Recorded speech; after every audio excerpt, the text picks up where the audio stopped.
Hello, people, and welcome back. It's been a while, I know that, but there is something mm, that I like to talk about here on this fine Thursday evening. 2 hours till Friday, so hopefully we had a good week, but not for me to decide. But I do want to talk about this as we enter Sixers game day soon, which is in 2 hours also, as the Sixers will take on the Pacers in Philadelphia tomorrow night, trying to extend their winning streak, which is something I have not said yet this season. No, I have not, because this is one of two winning streaks the Sixers have been on this season of two or more games. So, why do I want to talk about this? Because it's not because the Sixers are uh, over 500 finally are a good team, but it's because they had such a rocky start that since they're starting to win games, they've won 4 of their last 5, that it's starting to become, the season's starting to look up and become more important in the Philly sports world, and I think it is needed to be touched on, this winning streak, and they haven't played since Sunday, and it's Thursday, and they play tomorrow, but still, first off, McCain has taken a backseat. I do want to acknowledge that. McCain started the season coming out here, Sixers were losing games, but he would drop 25 points every night on 6 threes, 5 threes. And it's an insane all around player. Not great on the defensive side, but he held his own. And he was just a great shooter and a great playmaker and was able to create his own shots, get his own opportunities, and be the Sixers' highest scorer on a lot of occasions, but they would lose games. So now that they have Tyrese Maxey back from his back injury, his injuries, um, and Paul George is back. Joel, hopefully back. He played last game, dropped a good amount. Now that they have these higher experienced guys, Jared is taking a backseat, only shooting about maybe 3 or 4 threes a game, making 2, getting 10 points instead of 25. But the Sixers are winning games, so maybe it is what they needed to tell him or let him take the backseat. And I'm not necessarily saying it's a bad thing because they played Orlando, they beat the Pistons, which isn't a tough game, but winning games is all that matters. And whoever's on your schedule is whoever's on your schedule. And tomorrow it's Indiana, which we've beat once this season without Paul George, without Joel Embiid, and we will have him tomorrow. We enter the game currently. They don't obviously lines are subject to change from time of filming, but right now we are 5.5 point favorites because Embiid is projected to play. And if Embiid plays, there's a really good chance that the Sixers can take care of business at home. And because, like I said, his last 2 games that he played, he's dropped 35 points and 31 points with 10 plus rebounds in each. So he's starting to become the player that he was last year again, instead of someone who doesn't shoot as well. He started last game over 4, and then he went on a run and scored 20 points in 1 quarter.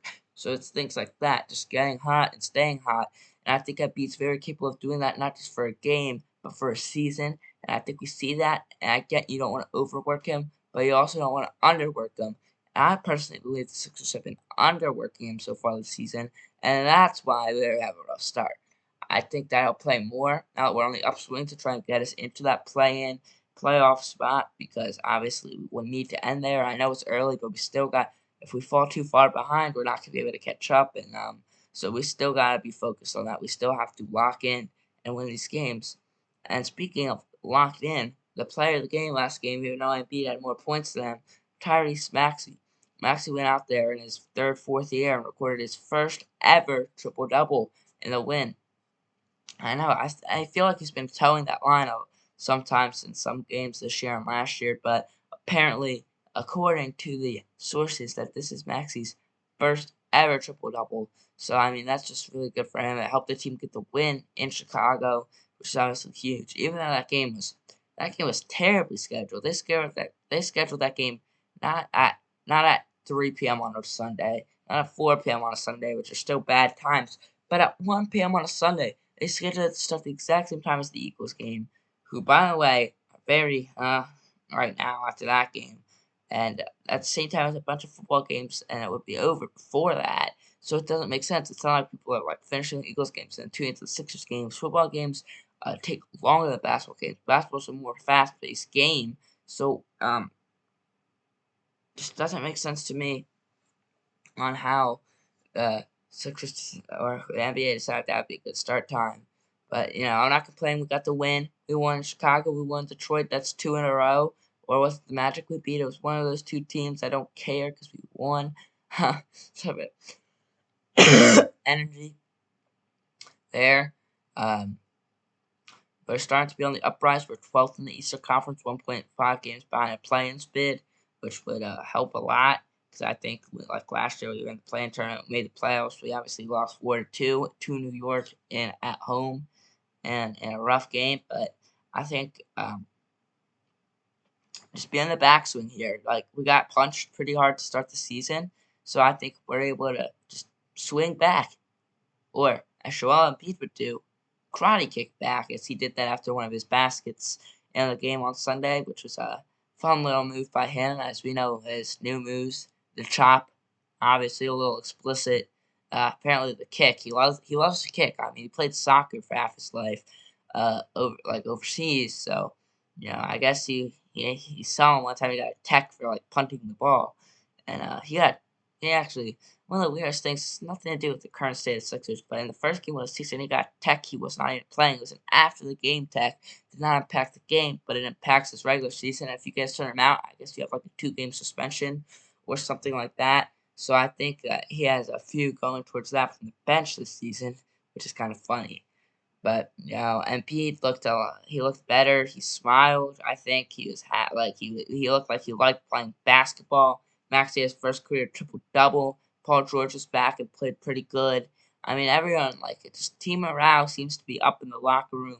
Kyle Lowry has made multiple appearances on Jared McCain's TikTok account in the past week and a half, which you gotta love to see it. He has no idea what's happening, but he's in the videos if you watch them. So it's just been a fun vibe coming into this week because it's almost like, and it's a bad view to have, in my opinion, for a team that's supposed to be good, but it's almost a we are bad, who cares mentality. Who cares? Like, right? Like, have fun because we are so bad that if we're like just have fun on the court and it opens up shots, it opens up baskets, it opens up wins, opportunities, stuff like that. I don't know how to describe the mentality because the Sixers aren't a bad team, but like don't take it too serious in a way because at the end of the day, when you boil it down, it is their job. They get paid a lot more money than an average person to play this game.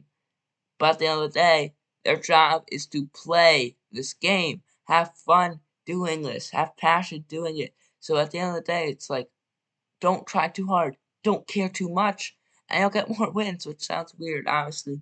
So on the court, you just have to play more team basketball. Trae Young actually said something along that line. It's like they came in as heavy underdogs in their last game in the NBA Cup, and they just played fun basketball. They snuck out of New York with the win. And I feel like I prefer to see that rather than Nick Nurse putting in like Eric Gordon because it's a strategical move for the end of the second quarter, stuff like that. Just put in McCain and Maxey. They're fun. They have fun, and you need a 5 guy on the team to bring morale up. And I don't know if anything I'm saying in this last minute makes sense. This could ruin all my credibility here, but I feel like the team just needs to have more fun. If they're having fun, they'll build chemistry and they'll win games. And I don't know if this is true or correct or anything, but it's just what I think can happen if they just take risk and have fun on the court. Anyways, thank you for watching my Sixers update, and I'll be posting a lot more frequently now that I'm back from vacation and got my issue fixed. Was not able to sign in, but I got help and fixed it, so we're all good. And this video will probably be uploaded the morning of Friday the 3rd. Whoa, it's Friday the 13th tomorrow. Oh, I didn't even realize that. So if you're watching on Friday the 13th, maybe it's a scary edition because it's dark out.